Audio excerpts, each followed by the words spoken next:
तरह बीज से पत्थर पिघल भी सकते हैं। वैसे बड़े व्यक्तित्व है आदरणीय शैलेंद्र द्विवेदी जी। मैं 4 पंक्तियां पढ़ता हूं डॉक्टर अशोक ज्ञानी जी की उनके सम्मान में कि दर्द की अनुभूति का भूगोल कोई क्या लिखेगा, आंसुओं की वेदना के घोल कोई क्या लिखेगा, रास लीला कृष्ण की लिखना बहुत आसान है पर गोपियों के आंसुओं का मोल कोई क्या लिखेगा। आदरणीय शैलेंद्र द्विवेदी जी।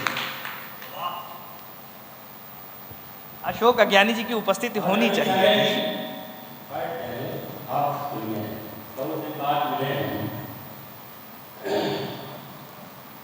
उमा संजय जी आ गए हैं तो दौड़ से पकड़ना पड़ेगा, अगर हमको नहीं सुनेंगे तो फिर आपको आगे जजता शायद करनी पड़े। अरे तो मैं क्या कहना चाहता हूँ, हाँ मैं लगभग 3 साल से ये कार्यक्रम देख रहा हूँ, सुन रहा हूँ। तो जब जैसे हम जैसे जैसे लोगों को कहा जाता है वरिष्ठ, तो मैं समझता हूँ कि उनसे कोई वरिष्ठ नहीं, कविता वरिष्ठ बनाती है। और मैंने देखा कि बच्चे बहुत बहुत अच्छा पढ़ते हैं।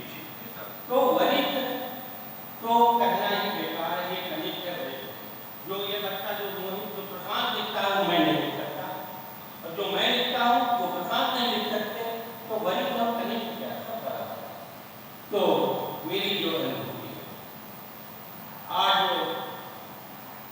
रघुकुंज साहित्य की संस्था द्वारा सनेही जी की स्मृति में जो आयोजन किया गया है आदरणीय शैलेंद्र शुक्ल जी द्वारा, श्री गोविंद गजब जी द्वारा, ये बहुत ही सराहनीय काम है।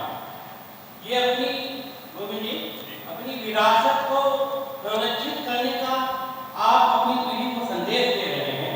क्या संदेश दे रहे हैं कि नहीं संस्कृत को हम भूलेंगे न पुरखों की कहानी, नहीं संस्कृत को हम भूलेंगे न पुरखों की कहानी को, इनकी कीर्ति को गाएं और गाएं इनके पानी को, इनकी त्याग तब्बल से इनके पुण्य के फल से सदा पाते हम साथी जीवन की रवानी।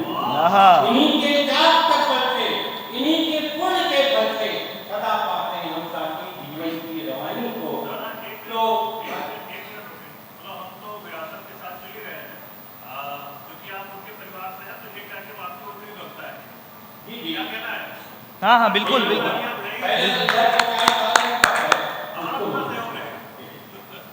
तो अब क्योंकि शैलेंद्र मोहन जी सनेही जी के वंशज हैं और मैं रमिका का वंशज हूँ। शैलेंद्र मोहन जी का गांव खड़ाहा और हमारा गांव रावतपुर 5-6 किलोमीटर का अंतर है। एक कमी हमको खड़ी की इतने सब गुजर गए जिनकी स्मृति में एक कार्यक्रम हो रहा है, उनके लिए पंक्तियां नहीं हमारे पास। तो मैं एक क्षण पढ़ता हूँ और सनेही जी का तेवर देखिए, ये कमी आपने पूरी कर दी, कमी बची नहीं। ये तेवर देखिए, तो व्यक्ति को प्रकृति को सहजते हुए एक बैठ वाली खसक वो मर्द वाली हनक करे, बैठ वाली खसक वो मर्द वाली हनक करे, पहन धोती कुर्ता वो ओढ़ते झूल थे। बैठ वाली खसक वो मर्द वाली हनक करे, पहन धोती कुर्ता वो ओढ़ते झूल थे। देख के जो आसपास फैलती बुराई घास, देख के जो आसपास फैलती बुराई घास, सारा दुख उठास वो उखाड़ के समुद्र। और सत्य शिव सुंदर की भावना से ओतप्रोत, सत्य शिव सुंदर की भावना से ओतप्रोत, हिंदी काव्य वाटिका में महकाते फूल थे, और राष्ट्रवादियों के हेतु वो तो थे स्नेही रूप, और किंतु द्रोहियों के हेतु सत्य के त्रिशूल। वाह वाह वाह वाह। जो नाम से लिखते थे, तो राष्ट्रवादियों के हेतु वो तो थे स्नेही रूप, और किंतु द्रोहियों के हेतु सत्य के त्रिशूल थे। इस संख्या में स्नेही को नमन करता हूँ। अब बात गीत की आती है। विश्वनाथ जी ने बहुत बढ़िया संगत का गीत पढ़ा कि जगत संन्यास ले गई है, और एक तो सोनू पाल था, हाँ सोनू ने बहुत अच्छा विसंगत। अपने से अलग हो गए अपनों को अपनाकर। तो इस तरह विसंगतियों का दौर है, और विसंगतियों के दौर में मैं भी विसंगत बोध का गीतकार हूँ। तो एक विसंगत बोध का गीत पढ़ता हूँ।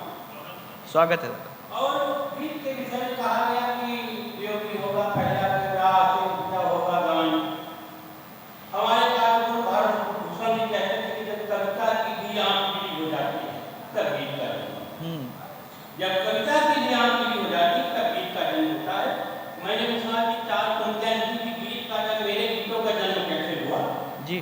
कि जब अष्टवसु पर पहले बैठे आए हुई विकल, जब अष्टवसु पर पहले बैठे आए हुई विकल, पत्थरों की अजगर भी जब रिश्ते गई निकल, और आग हाथों से पत्थर दिल भी जब ये मोम हुआ तब गीतों के रूप में निकली पीड़ा पिघल।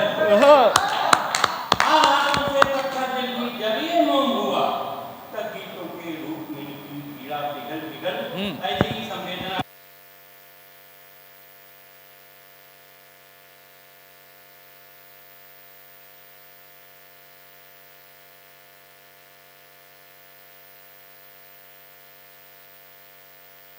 गजल सन्यासी हो गई। तो आज का जो नकारात्मकता का दौर है, संवेदनहीनता का दौर है, इस दौर में एक सर्जक संवेदनशील कवि मन के सामने क्या चुनौतियां, क्या विडंबनाएं हैं, क्या घेर रहा है और कितना विमर्श है सृजन की बात कहने के लिए इस गीत को मैं पढ़ता हूँ। स्वागत है दादा। सुनिएगा। स्वागत। बोलो कैसे फिर कलम चले, बोलो कैसे फिर कलम चले, अब तो कैसे ये कलम चले, बोलो कैसे फिर कलम चले, अब तो कैसे ये कलम चले, बोलो कैसे फिर कलम चले। स्याही ले गए सुपरिचित सब, स्याही ले गए सुपरिचित सब, मन की दवा सारित गया, स्याही ले गए सुपरिचित सब, मन की दवा सारित गया, जीवन के प्रश्न पड़े कोरे, मैं नहीं लिख सका गीत नया। क्यों नहीं लिख सका? कि अक्षर अक्षर सब दाम चढ़ा, अक्षर अक्षर सब दाम चढ़ा, शब्दों अनुबंध के, अक्षर अक्षर सब दाम चढ़ा, शब्दों अनुबंध के, और सांसों सांसों लक्ष्मण रेखा, श्वासों तक प्रतिबंध लगे। क्या कहना, क्या कहना।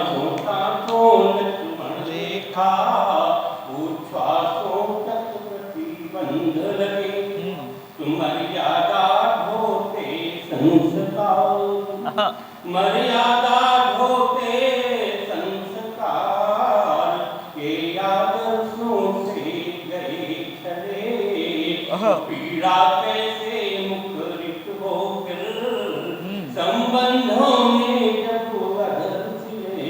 क्या कहने, क्या कहने, क्या कहने। वाह वाह वाह वाह, क्या कहने। संबंधों में जब अधर सिले, बोलो कैसे फिर कलम चले। और अगला बंद की स्थितियां हम आप सब झेल रहे हैं कि रसते गुहारते उमर थकी, कि रसते गुहारते उमर थकी, फिर भी सबकी है भौंकनी, सब फिर भी सबकी है भौंकनी, गुहारते उमर थकी, फिर भी सबकी है भौंकनी, जैसे मैंने कोई हरदम सबकी डगरों में नाप सकी, रसते गुहारते उमर थकी, फिर भी सबकी है भौंकनी, जैसे मैंने कोई हरदम सबकी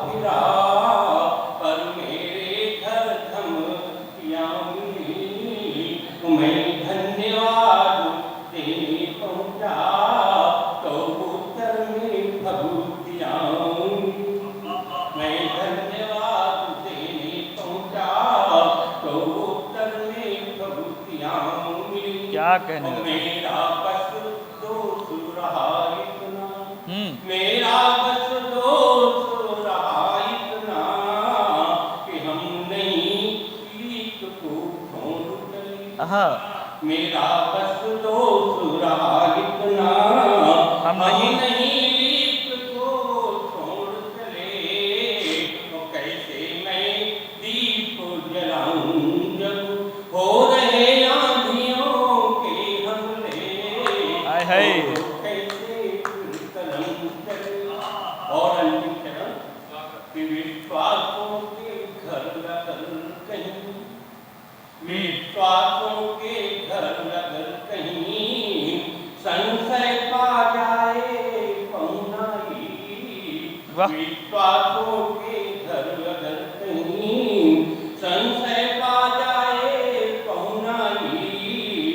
फिर लाख लाख बांटते रहो, भर पाती नहीं मगर खाई। आहा, वाह वाह वाह। विश्वासों के घर लगल कहीं, संशय पा जाए पहुनाई।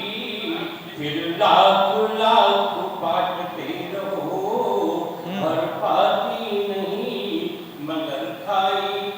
तो रामायण की चौपाई जी। तो आप तब व्यक्त करें जी जी कि जी। रामायण की चौपाई भी अब तो गाली सी लगे यहाँ। हाँ। जागरण गीत गाने वाला पागल आवारा बने यहाँ। क्या कहने, क्या कहने। रामायण की चौपाई भी अब तो गाली सी लगे यहाँ। जागरण गीत गाने वाला पागल आवारा बने यहाँ। तो जब नींव ढही इच्छाओं की, जब संकल्पों के भय गिले, जब तिमिर सुहाता हो जग को, बोलो कैसे फिर सजन पले। हाँ। बोलो कैसे फिर सजन पले। और अध्यक्ष जी उद्बोधन के नाते मैं 4 पंक्तियां युवा पीढ़ी को समर्पित करना चाहता हूं। स्वागत। जो गजब जी ने बीड़ा उठाया है, जब